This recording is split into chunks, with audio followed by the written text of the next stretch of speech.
Tanong, kung ikaw ba ay solo parent, pwede bang tanggihan ng iyong kumpanya pag ikaw ay nag-file ng solo parent leave?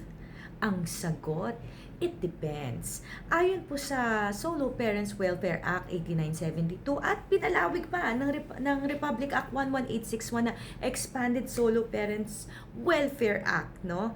Maaring mag-avail ng solo parent leave provided i-meet mo ang tatlong kondisyones. Unang-una, dapat nakapagsilbi ka na sa iyong opisina o trabaho na at least 6 months, no? Hindi pwedeng 1 month ka pa lang, bago ka pa, isang linggo ka pa lang, nagpa-file ka na ng solo parent leave. Pangalawa, dapat makapresent ka ng tinatawag na SPIC. Ano yun? Solo Parent Identification Card. Okay? Kaya meron ka nun dapat. At pangatlo, dapat ang request mo must be made within a reasonable time.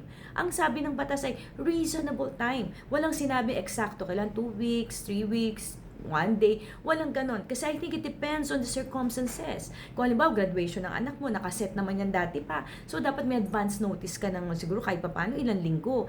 Pero kung halimbawa, nagkasakit ang anak mo, hindi na naman siguro kailangan niya na kay haba-habang panahon na mag-request. So, it must be made within a reasonable time. So, now, you know.